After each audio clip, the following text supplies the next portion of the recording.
Occupons-nous maintenant plus spécialement de la poursuite du conflit en relation avec l'Église en tant que compagnie corporative, c'est-à-dire le corps de Christ. Il a été suffisamment dit pour rendre parfaitement clair le fait qu'il y a une bataille millénaire autour de la vie spirituelle, et que si cette vie peut être arrêtée dans sa manifestation, dans son expression, alors elle le sera. Il y a une grande puissance et une grande énergie travaillant par le moyen de la mort spirituelle pour éteindre le témoignage du Seigneur ressuscité et glorifié dans le croyant individuel et dans l'Église en tant que corps de Christ. Le croyant individuel et l'Église sont ensemble dans cette bataille pour la manifestation de la vie même du Seigneur. Le problème n'est pas la perte de la vie divine, de la vie éternelle, comme si Satan pouvait nous la retirer, mais la sauvegarde de sa pleine expression dans les croyants individuellement et dans l'Église comme étant un tout. C'est la bataille dans laquelle nous sommes plus ou moins engagés et concernés, selon la mesure de notre spiritualité et de notre consécration au Seigneur. Ce qui est vrai du chrétien individuel et également du corps entier. Je crois que nous pourrons mieux pénétrer au cœur du sujet en entendant le contraste qu'il y a entre la première lettre aux Corinthiens et la lettre aux Éphésiens. Ainsi, nous serons grandement aidés dans notre compréhension en saisissant la nature et le domaine de la bataille pour la vie spirituelle. Il y a beaucoup de suggestions pratiques et d'exposés dans ces deux lettres qui peuvent nous diriger à ce sujet. Pour commencer, notons les domaines dans lesquels se tiennent ces deux lettres, car sans l'ombre d'un doute, il y a sous cet aspect une grande différence entre elles. Nous sommes familiarisés avec les expressions caractéristiques de la lettre aux Éphésiens. L'expression « dans les lieux célestes » est l'une de ses notes dominantes. Nous savons très bien que dès que nous considérons la lettre aux Éphésiens, nous sommes dans le domaine des lieux célestes. Une grande émancipation s'est opérée, une grande ascension, un grand exode, une grande séparation. Tout un monde est resté derrière et on est entré dans un autre. Oui, d'une manière spirituelle où les choses participent au caractère absolu du Seigneur. Où le Seigneur est pleinement vu comme tête souveraine sur toute chose dans l'Église. Ici, il n'y a rien de fragmenté, rien de partiel, rien d'imparfait, mais toutes choses sont vues comme complètes, remplies et définitives, comme étant unies d'une manière parfaite avec le Seigneur dans les cieux.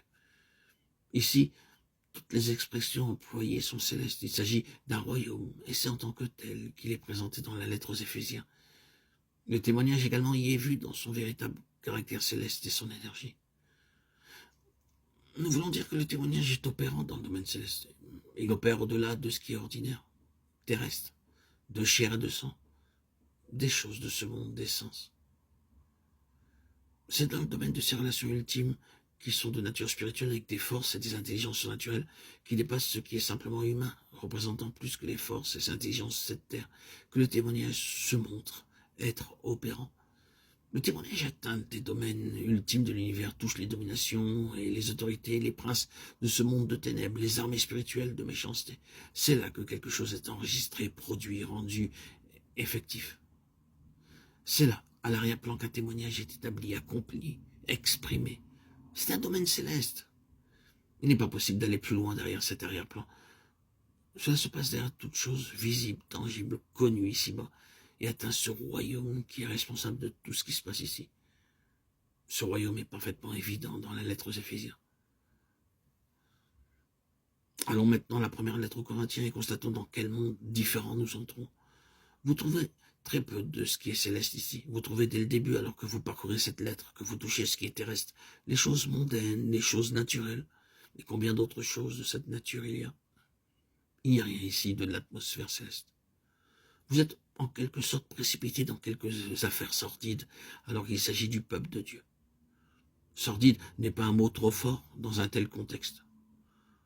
Vous êtes mis en rapport avec tout ce qui est déplaisant, tous les aspects lamentables du mélange, de la faiblesse spirituelle, de l'immaturité, avec des choses que vous voudriez voir être mises de côté rapidement et de manière définitive.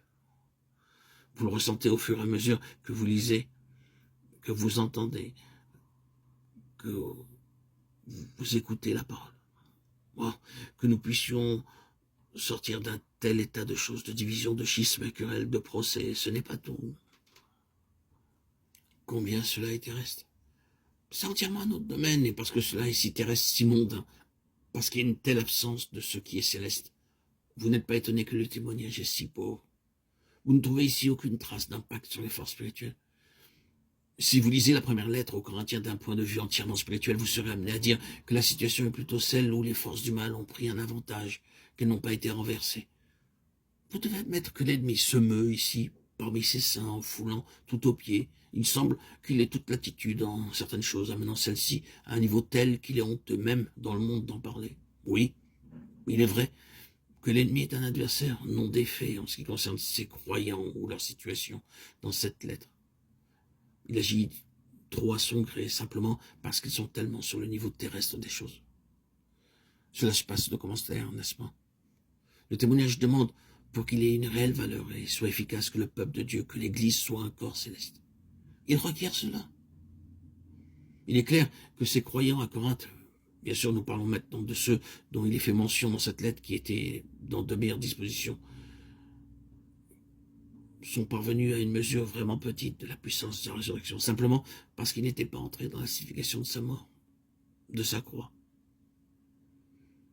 C'est avec un triste et pénible reproche que l'apôtre a dû leur rappeler quelle occasion fut la leur, parce qu'il exprime dans l'introduction de cette lettre, « Pour moi, frère, lorsque je suis allé chez vous, ce n'est pas avec une supériorité de langage ou de sagesse.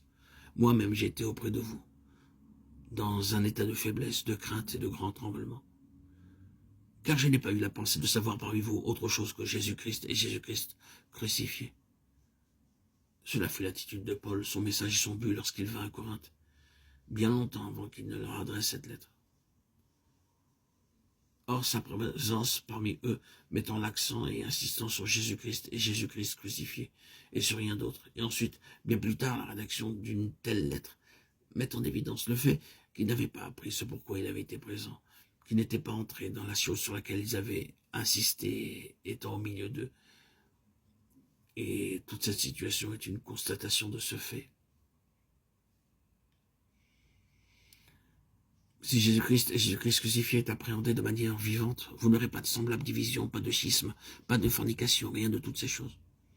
Il n'avait pas compris la signification de la croix, il n'avait pas saisi le message sur lequel l'apôtre avait insisté d'une manière exclusive et sans partage, lors de sa présence parmi eux.